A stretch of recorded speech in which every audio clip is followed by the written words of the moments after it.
Assalamualaikum warahmatullahi wabarakatuh. Saya Nur Fidriati Ananda. Saya dari Universitas Muhammadiyah Tangerang, Fakultas Ekonomi dan Bisnis, jurusan Akuntansi kelas 5 SIP 5. Pada kesempatan kali ini, saya akan menceritakan tentang akuntansi. Kalian tahu nggak sih akuntansi itu apa? Akuntansi menurut American Institute of Certificate Public Accountant atau AICPA adalah seni pencatatan, pengklasifikasian, dan pengikhtisaran transaksi dan prinsipal keuangan dengan cara tertentu dan dalam ukuran moneter termasuk penafsiran atas hasil-hasilnya. Fungsi akuntansi ini adalah memberikan informasi mengenai keuangan untuk pengambilan keputusan. Nah, dalam akuntansi ada laporan keuangan. Laporan keuangan pada dasarnya adalah hasil dari proses akuntansi yang dapat digunakan sebagai alat untuk mengomunikasikan data keuangan atau aktivitas perusahaan kepada pihak-pihak yang berkepentingan. Pernyataan standar akuntansi keuangan PSAK nomor 1 menjelaskan bahwa tujuan laporan keuangan adalah menyediakan informasi yang menyangkut posisi keuangan, kinerja, serta perubahan posisi keuangan suatu perusahaan yang bermanfaat bagi sejumlah besar pemakai dalam pengambilan keputusan. Laporan keuangan itu ada apa saja sih? Menurut proses penyajiannya ada 5. Yang pertama, laporan laba rugi atau income statement. Laporan laba rugi ini memuat informasi mengenai hasil usaha perusahaan, yaitu laba atau rugi bersih yang merupakan hasil dari pendapatan dikurangi beban. Yang kedua adalah laporan modal pemilik atau statement of owner equity, adalah sebuah laporan yang menyajikan ikhtisar perubahan dalam modal pemilik suatu perusahaan untuk satu periode tertentu, atau laporan perubahan modal. Modal pemilik akan bertambah dengan adanya investasi atas setoran modal dan laba bersih. Sebaliknya, modal pemilik akan berkurang dengan adanya price atau penarikan pengambilan uang tunai untuk kepentingan pribadi pemilik, dan juga rugi bersih.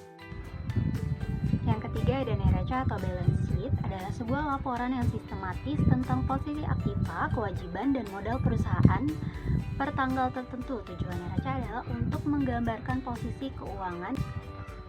Yang keempat adalah laporan arus kas atau statement of cash flow, adalah sebuah laporan yang menggambarkan arus kas masuk dan arus kas keluar secara terperinci dari masing-masing aktivitas, mulai dari aktivitas operasi, aktivitas investasi, sampai pada aktivitas pendanaan atau pembiayaan untuk satu periode waktu tertentu. Laporan arus kas menunjukkan besarnya kenaikan dan penurunan bersih kas dan seluruh aktivitas selama periode berjalan, serta saldo kas yang dimiliki perusahaan sampai dengan akhir periode.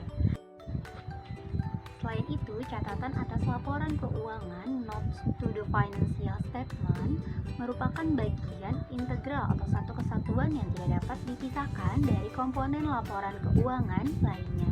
Tujuannya adalah untuk memberikan penjelasan yang lebih lengkap mengenai informasi yang disajikan dalam laporan keuangan. Lalu, siapa saja sih pengguna laporan keuangan ini? Penggunaannya ada 2 pihak, yaitu pihak internal dan juga pihak eksternal. Untuk pihak internal terdiri dari direktur, manajer keuangan untuk menentukan mampu tidaknya perusahaan dalam melunasi utangnya secara tepat waktu kepada kreditor atau bankir atau supplier. Maka mereka membutuhkan informasi akuntansi mengenai besarnya uang kas yang tersedia di perusahaan pada saat menjelang jatuh temponya pinjaman atau utang. Yang kedua, direktur operasional dan manajer pemasaran. Mereka membutuhkan untuk menentukan efektif tidaknya saluran distribusi produk maupun aktivitas pemasaran yang telah dilakukan perusahaan. Maka mereka membutuhkan informasi akuntansi mengenai besarnya penjualan atau term penjualan. Yang ketiga adalah manajer dan supervisor produksi. Mereka membutuhkan informasi akuntansi biaya untuk menentukan besarnya harga pokok produksi yang pada akhirnya juga sebagai dasar untuk menetapkan harga jual produk per unit. Sedangkan untuk pihak eksternal terdiri dari investor atau penanam modal. Mereka menggunakan informasi akuntansi ini untuk mengambil keputusan dalam hal membeli atau melepas saham investasinya. Investor sebagai pihak luar dapat menilai prospek terhadap dana yang akan atau telah diinvestasikannya lewat laporan keuangan investing, apakah menguntungkan atau tidak. Yang kedua adalah kreditor.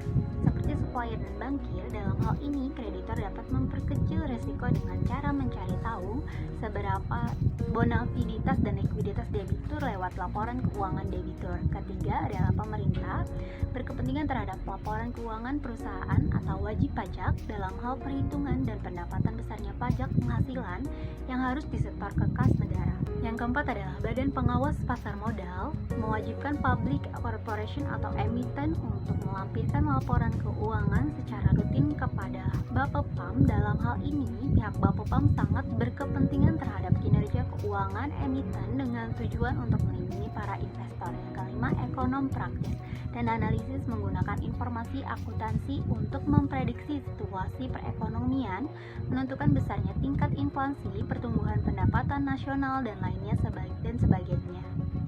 Selanjutnya, kita masuk ke organisasi pembentuk standar akuntansi di Amerika. Ada 4 organisasi yang memiliki pengaruh besar dalam pengembangan standar akuntansi keuangan di Amerika, yaitu yang pertama Securities and Exchange Commission atau SEC. Yang kedua adalah American Institute of Certified Public Accountant atau AICPA. Yang ketiga adalah Financial Accounting Standards Board atau FASB. Yang keempat, Governmental Accounting Standard Board atau GASB. Lalu kita masuk ke prinsip-prinsip akuntansi yang berlaku umum atau GAAP. Profesi akuntansi telah mengembangkan seperangkat standar yang berlaku umum dan diterima universal. Di Amerika, standar ini dinamakan sebagai prinsip-prinsip akuntansi yang berlaku umum atau Generally Accepted Accounting Principles atau disingkat GAAP. Standar ini diperlakukan sebagai patokan atau pedoman dalam penyusunan laporan keuangan yang baku. GAAP bersumber dari beberapa ketetapan yang dikeluarkan oleh berbagai organisasi pembentuk standar akuntansi di Amerika atau FASB, EITP, AICP, dan SEC. Ketetapan yang dikeluarkan oleh masing-masing organisasi tersebut memiliki tingkat kewenangan otoritas yang berbeda, mulai dari ketetapan yang memiliki otoritas yang tertinggi sampai yang terendah. Hierarki ini mengelompokkan sumber utama GAAP dalam beberapa kategori sebagai berikut. A. Standar dan interpretasi FASB, opini APB, dan buletin riset akuntansi AICPA. B. Buletin teknis FASB, pedoman audit dan akuntansi industri AICPA, dan statement of position AICPA. C. Konsensus EITF FASB dan buletin praktek AICPA. D. Interpretasi akuntansi AICPA, pedoman implementasi FASB atau pertanyaan dan jawaban, dan praktik-praktik yang dipakai secara luas dalam industri. Lalu, kita masuk ke standar akuntansi internasional. Saat ini ada 2 standar akuntansi keuangan yang diterima untuk digunakan secara internasional, yaitu GAAP Amerika seperti yang telah dibahas sebelumnya, dan standar laporan keuangan internasional Financial Reporting Standard atau IFRS. IFRS ini diterbitkan oleh IASB yang berdiri tahun 1973. FASB dan IASB bekerja bersama-sama untuk mengembangkan sebuah standar akuntansi keuangan yang sama tanpa mengalami banyak kesulitan. Lalu kita masuk ke standar akuntansi di beberapa negara. Proses penetapan suatu standar akuntansi berbeda-beda dalam berbagai negara. Untuk negara Amerika Serikat dan Inggris ada 2 kesamaan. Dan standar akuntansi keuangan di Inggris yaitu hukum perusahaan dan badan profesi akuntansi. Hukum perusahaan di Inggris memuat persoalan akuntansi, di mana hukum ini juga mewajibkan bahwa semua perusahaan terbatas perseroan harus menjalani audit independen tahunan. Adapun di Amerika Serikat, pembuatan kebijakan akuntansi berlaku sistem shared power, setengah kekuasaan berada di tangan sektor publik, misalnya Securities Exchange Commission and Internal Revenue Service, dan setengah kekuasaan lagi berada di tangan sektor swasta yang diwakili oleh FASB sebagai penyusun standar independen. Bertentangan dengan Amerika Serikat dan Inggris, negara-negara Eropa dan Jepang walaupun mempunyai sistem ekonomi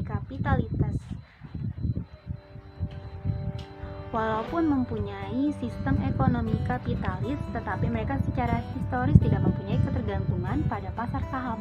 Negara-negara Eropa dan Jepang lebih bergantung pada pinjaman bank. Penyusunan standar akuntansi di Jepang terutama merupakan fungsi pemerintah dengan sejumlah input pendukung dari JICPA atau Japanese Institute of Certified Public Accountant. Pemerintah pusat mengendalikan dengan ketat semua hal yang terjadi dalam akuntansi di Jepang. Adapun implementasi standar akuntansi di negara Eropa, contohnya negara Jerman, berada di bawah hukum pajak. Persoalan pajak sangat mendominasi beberapa hal di mana tidak ada pembuatan keputusan yang terpisah dari hukum pajak berkenaan dengan pemilihan prinsip akuntansi apapun juga. Tidak ada lagi perbedaan antara laporan keuangan yang disiapkan bagi tujuan pajak dengan laporan keuangan yang dipublikasikan. Beda antara laporan keuangan yang disiapkan bagi tujuan pajak dengan laporan keuangan yang dipublikasikan. Persyaratan hukum yang mempengaruhi akuntansi dan laporan keuangan di Jerman memiliki supremasi mutlak. Nah, itu dia tadi sekian dari saya. Wassalamualaikum warahmatullahi wabarakatuh. Yang kedua adalah laporan perubahan modal.